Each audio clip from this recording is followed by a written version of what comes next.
Aaron Bisno, Senior Rabbi, Rodef Shalom. How are you holding up over there, man? It's good to be with you. Fine. Thank you. I mean, all things considered, it's a weird time. But my family, we're safe.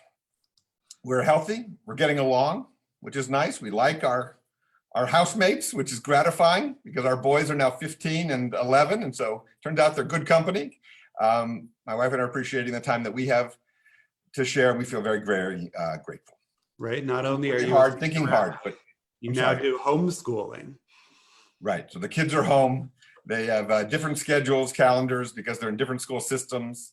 But we're adjusting and recognizing that it is what it is, and we sort of lean into it, not fight it. Very good. So let's jump right in this evening. Before COVID-19 became the news of the day, the reason I wanted to reach out to you this evening is that you were leading the charge on what kind of thoughtful and disruptive conversations about institutions and the Jewish community could be and should look like. Where were we not only duplicating, but probably quadruplicating effort? Where might we better partner? Where should we be focused, right? If we were to redraw the landscape here in Pittsburgh, it might look a little bit different. So before the virus, before COVID-19, what were you thinking? Say a little bit more. Well, that's gratifying. Thank you. I've been here now in Pittsburgh 16 years. We came in June of 2004. And what attracted me to Rodef Shalom, but really attracted me to Pittsburgh, given its history and given its population and who we are as a community, was the opportunity to reimagine and re-envision and perhaps have the privilege of helping to reinvent the synagogue. And I was thinking, coming from, at the time, Philadelphia, an historic urban Reformed congregation of over 100 years, almost 200 years at the time.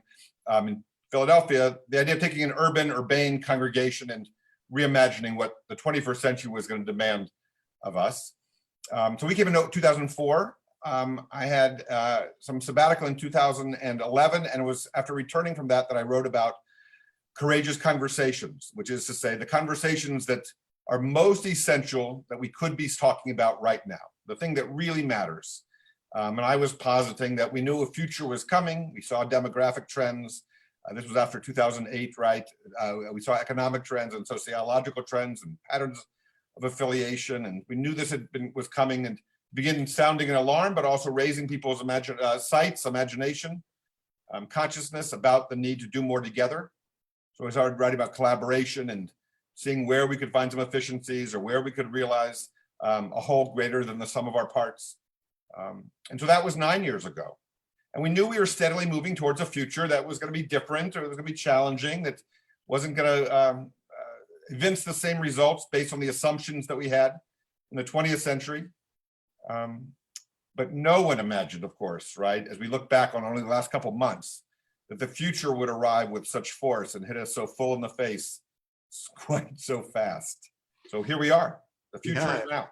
That's absolutely right. It is Rabbi David Wolfman's line, but one of the things he's been saying is that synagogues have been asked to make 10 years worth of changes in about 10 days, right? It has hit us full in the face. We have the perhaps greatest catalyst for change within the Jewish community that we've had in generations. And it feels like we have an obligation here to ensure that we're not returning to normal, because normal in many ways was mediocrity, right? Where there were lots of things we could have been, should have been doing better that we now have a chance to when we get back to probably not normal, but at least back to together.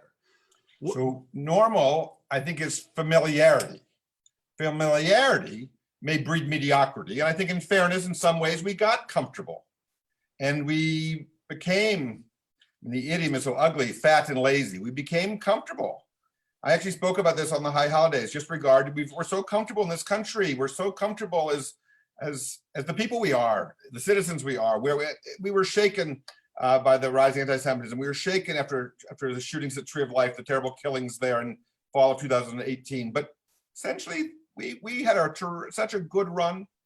Barry Weiss, in her book on anti-Semitism, has this wonderfully felicitous phrase where she describes realizing that, and she's speaking of anti-Semitism, but we can speak of it more generally about plagues or larger seismic shifts where populations are just torn in different ways.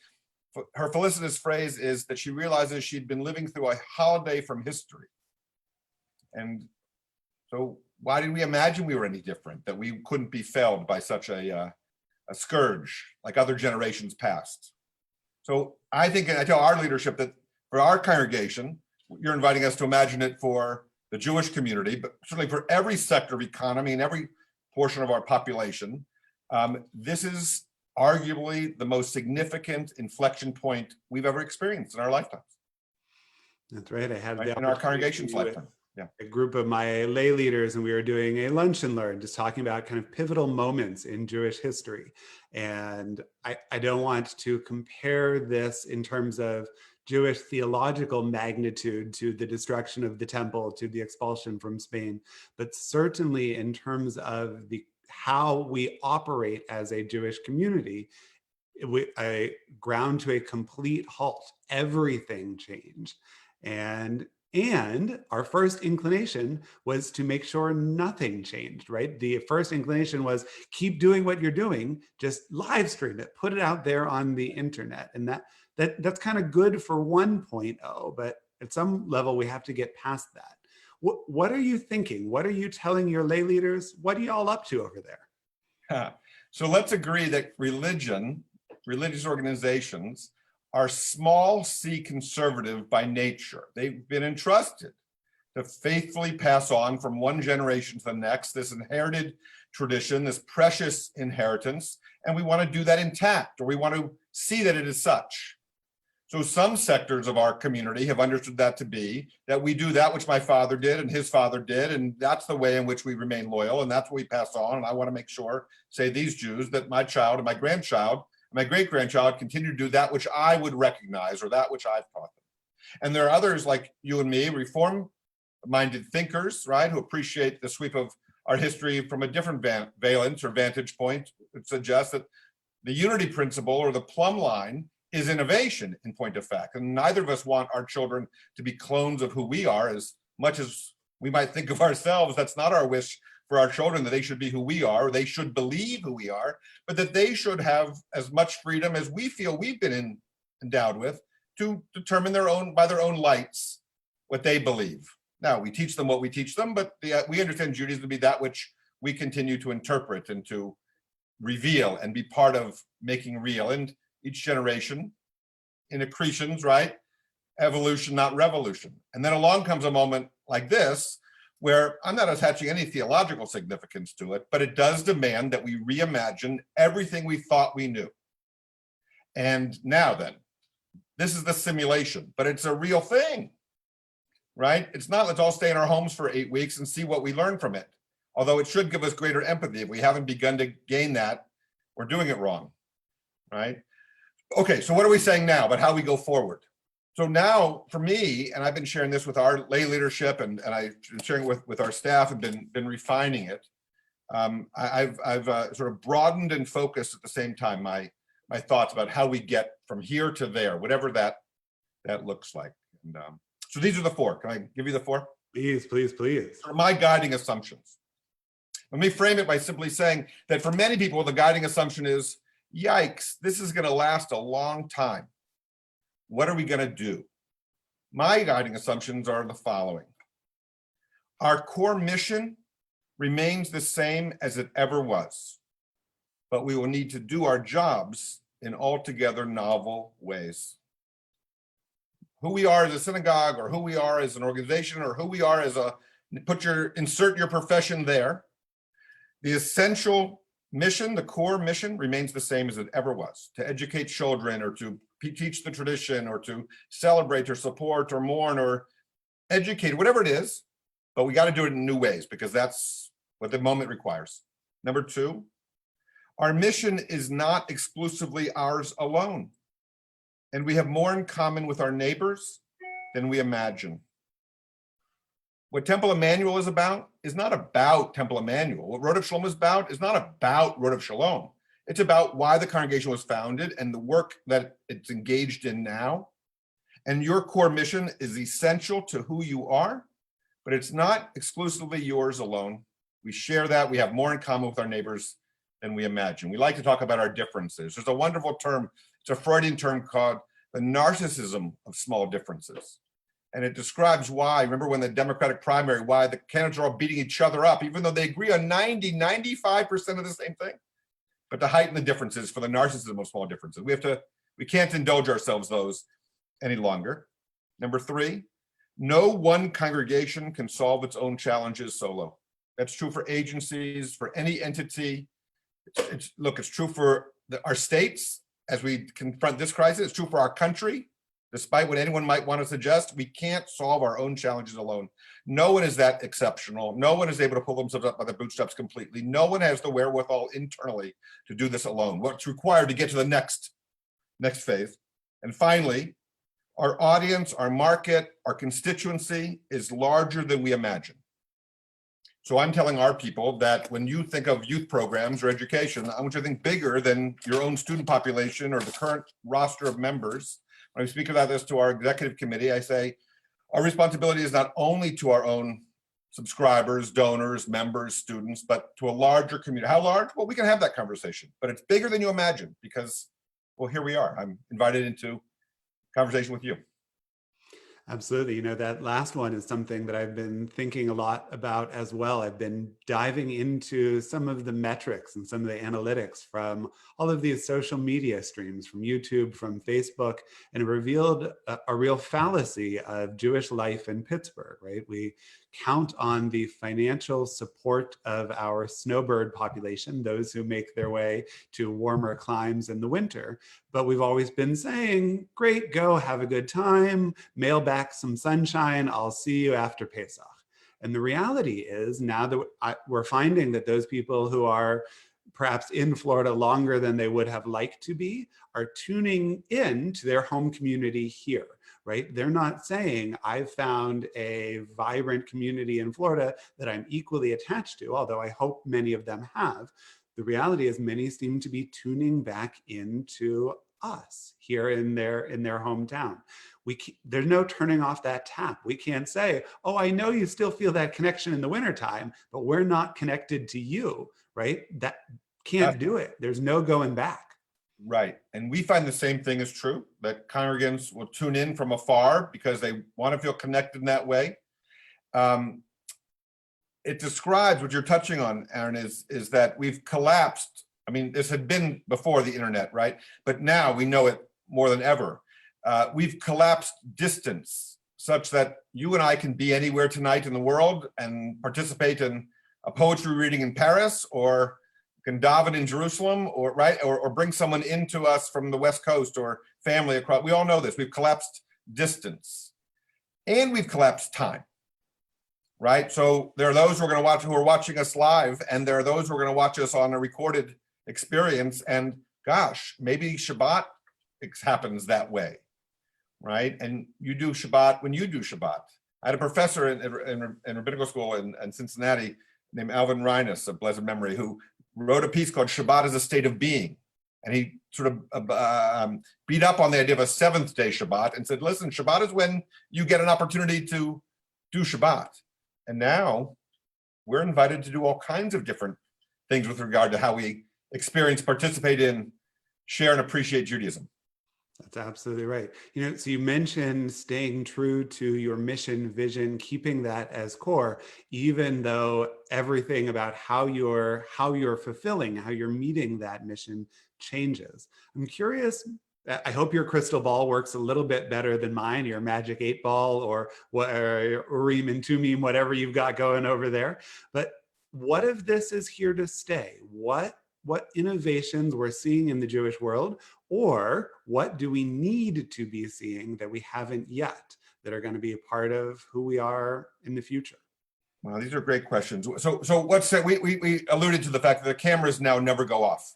If tomorrow the green light went on and everyone were allowed to gather in whatever size numbers and a vaccine is everywhere and it was back to normal, the cameras don't go off. So where we had, I'll speak for Rodef Shalom, other congregations, where we had imagined, and it was the case, that we were a traditional place with bricks and mortar and beautiful rooms and spaces and high ceilings and stained glass, and we were tiptoeing with whatever degree of speed or comfort into the digital virtual space.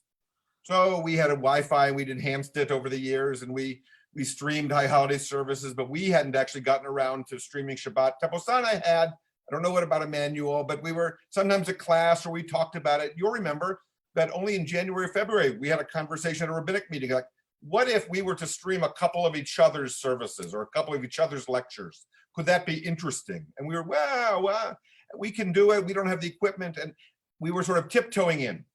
Well, now it's here, right? A futurist, I forget who had said that the future arrived. This was a couple of years ago, but it's not evenly distributed.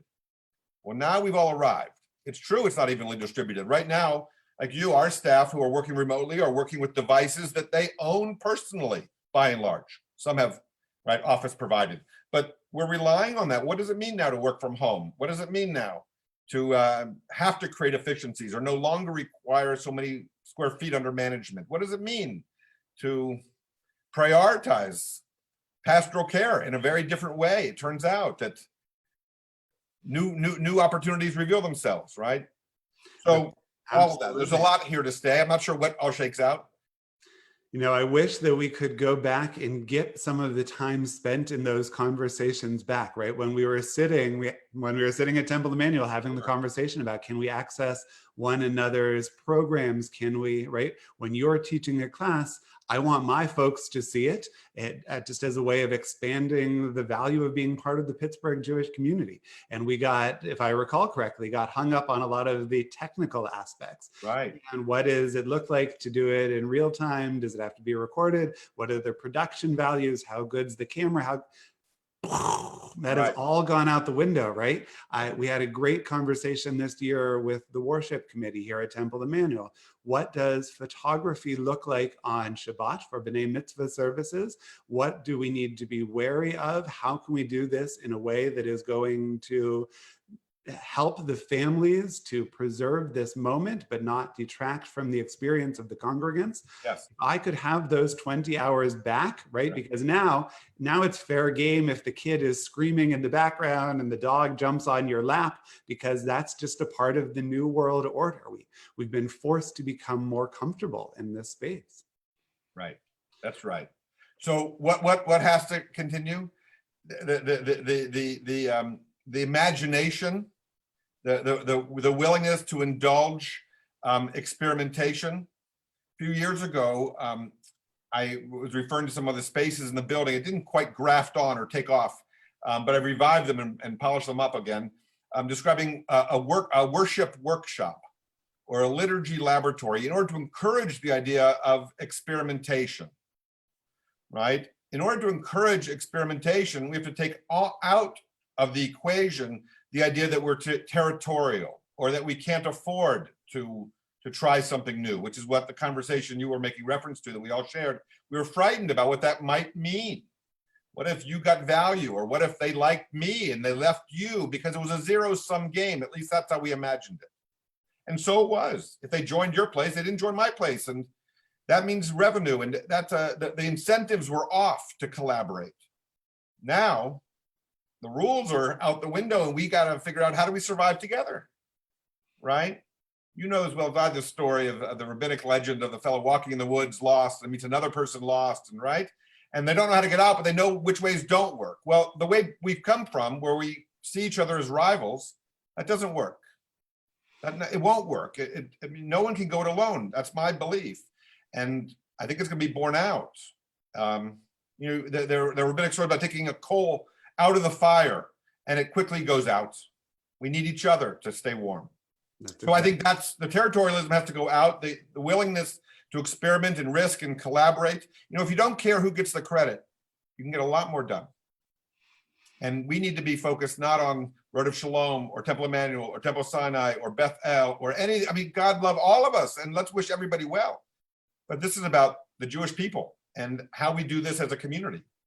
That's right. You know, I wish that I recall which basketball coach, Duke, North Carolina, one of these major programs, talking about risk taking. And he said, it's hard to fly like an eagle when you're worried about excreting like a hummingbird, right? That you're going to have to try different things, and sometimes it's going to be successful, and sometimes you're going to learn from those mistakes and move forward.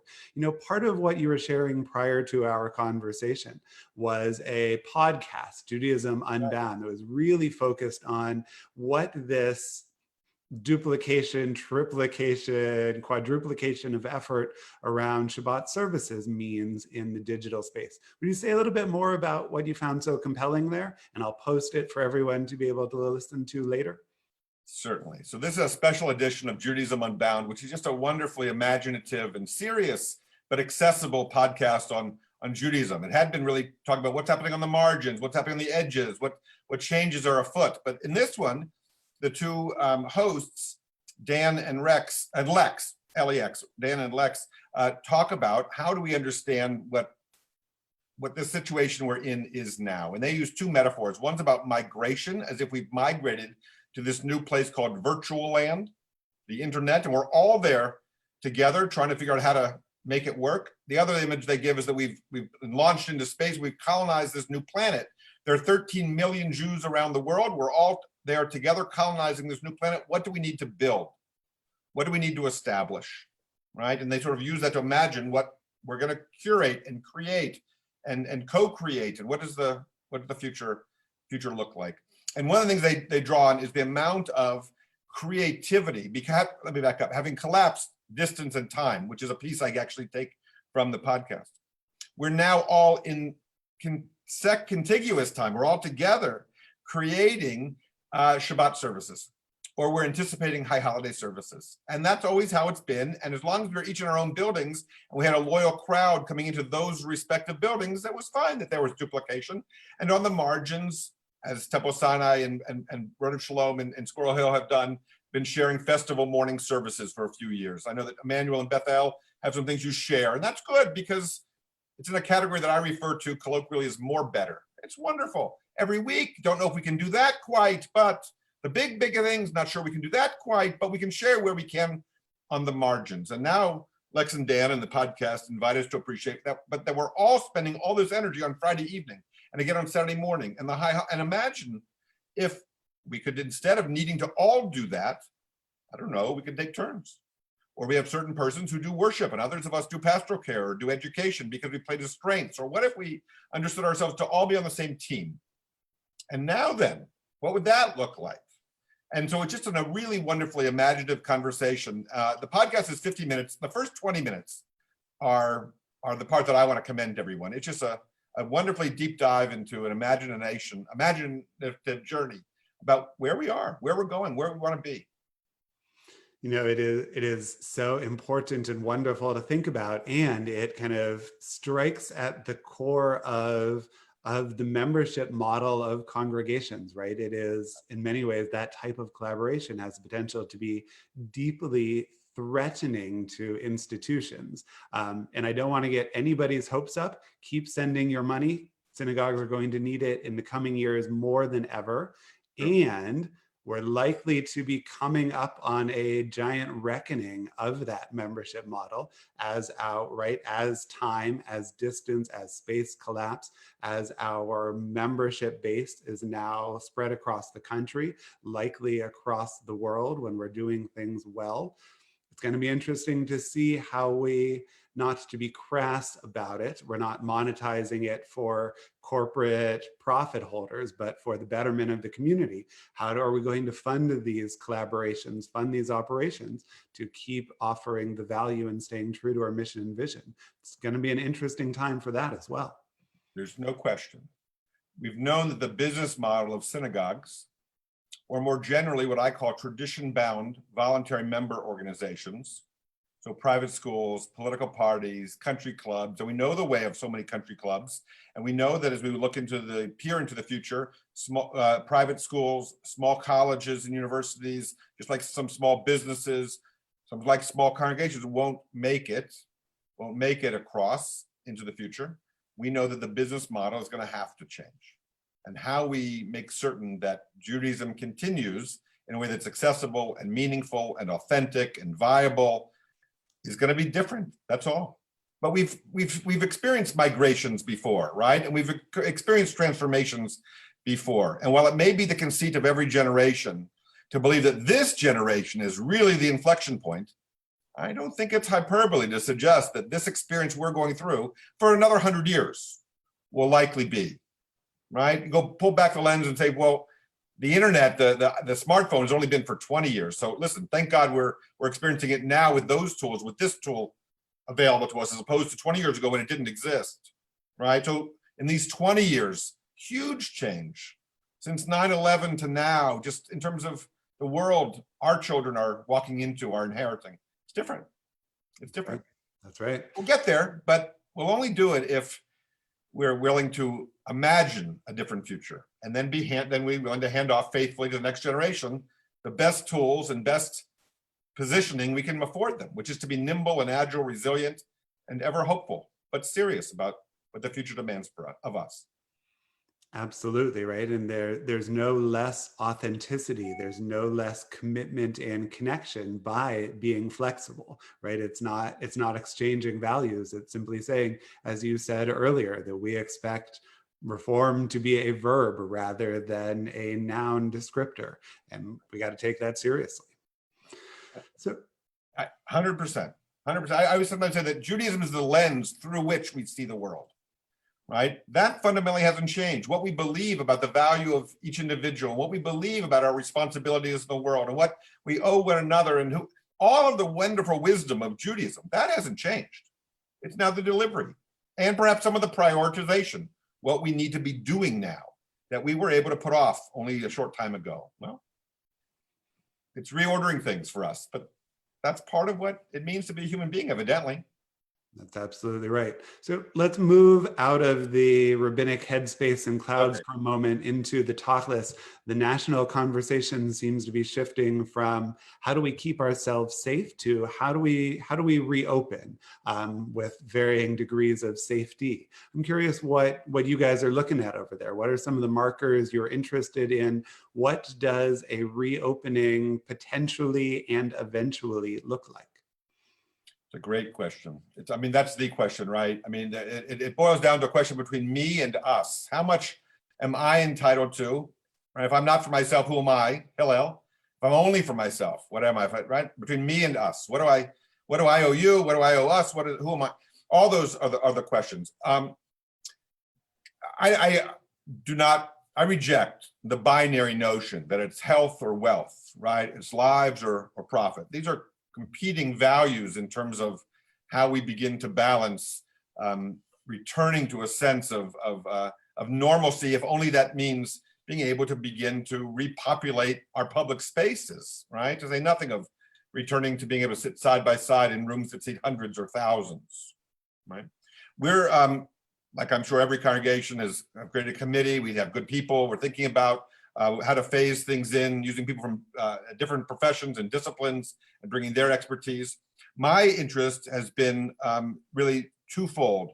And one is to suggest, it probably won't surprise folks, to suggest that anything that we're working on should be open source and should be shared with everybody, because I want the very best thinkers everywhere to weigh in on this. It's not something proprietary at all. In point of fact, the second position I have is that there are people smarter than I who will contribute to when and how, and that, again, it should be open source and you should look at it and consider it.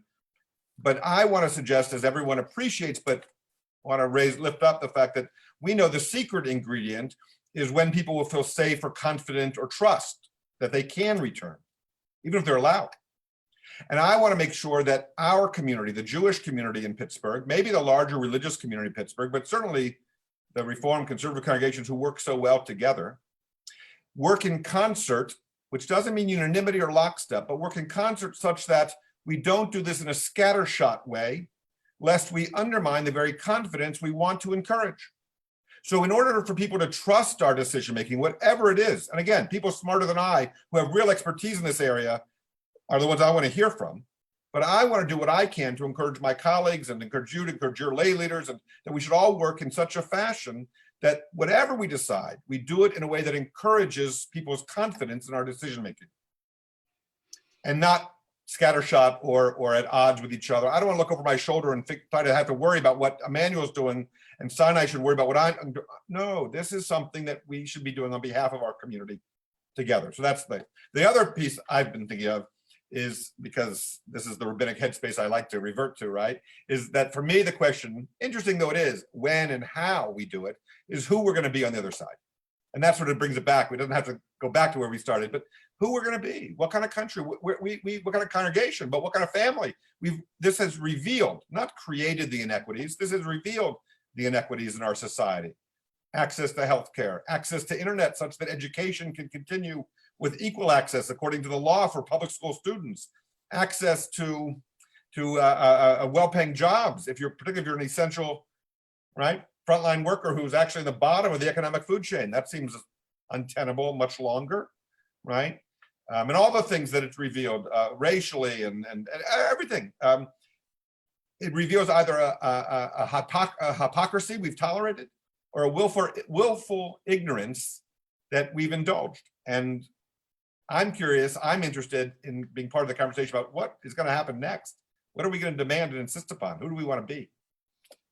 I love it. I think it's such an important point. As you were speaking, I was recalling an article, I think it came out in the Forward today, maybe yesterday, the Jewish Forward, where Anthony Fauci was talking about, can we get back together for the high holidays? And right.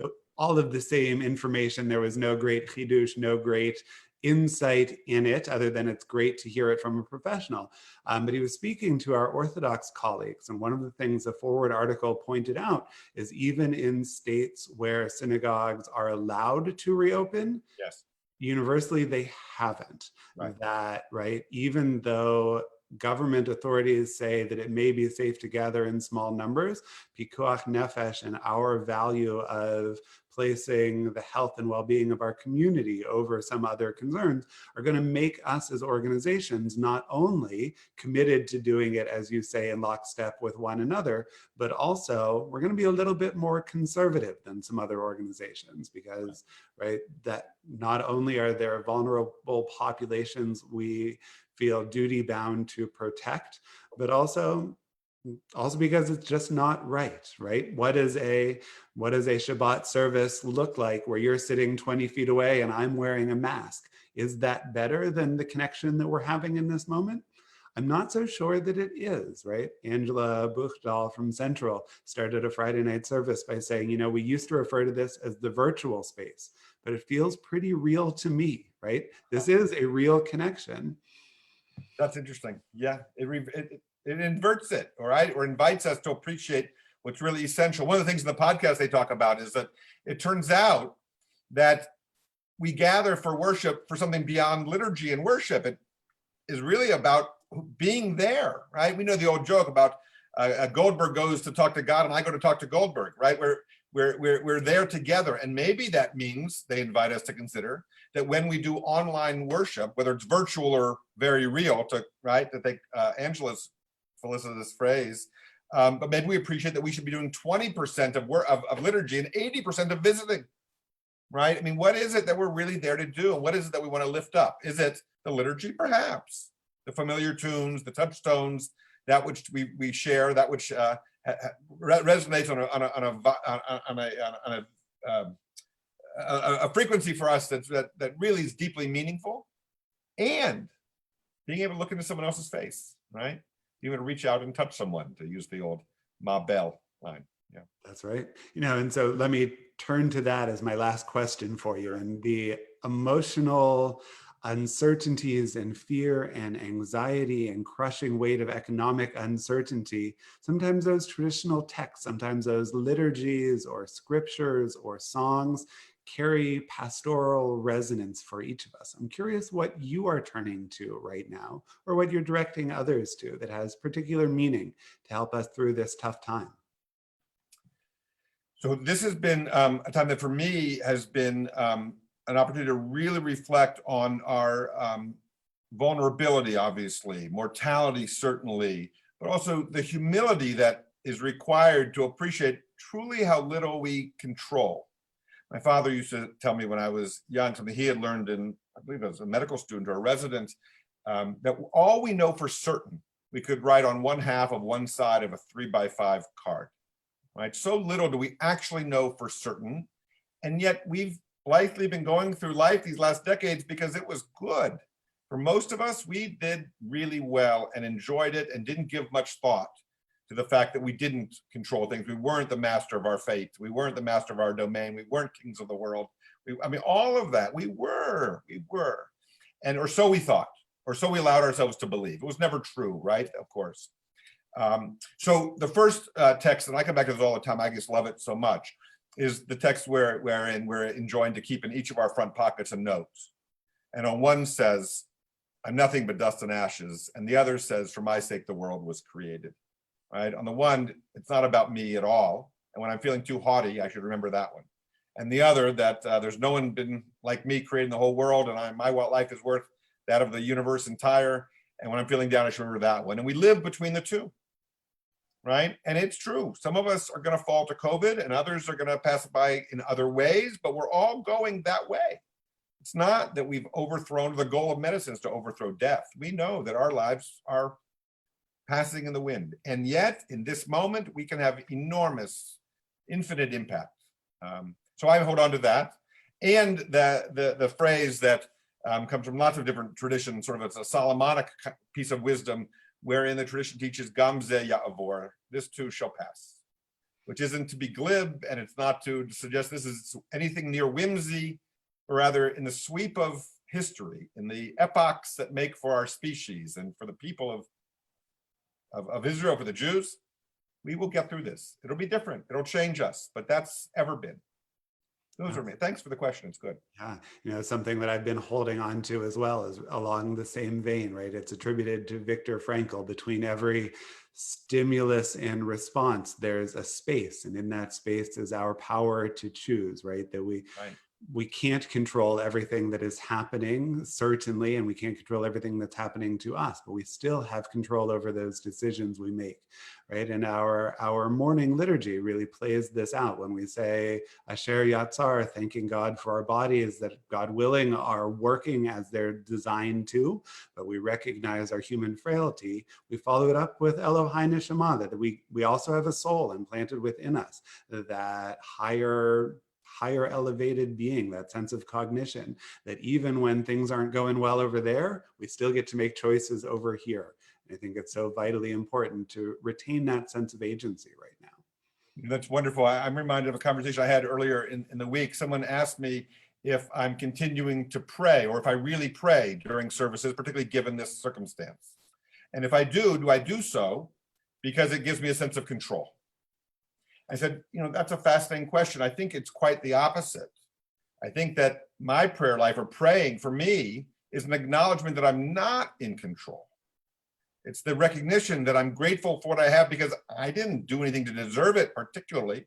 I've worked hard, but by grace of God, I have what I have, right? And acknowledging that is a statement of humility or vulnerability. I know my life could be taken at any moment, all right?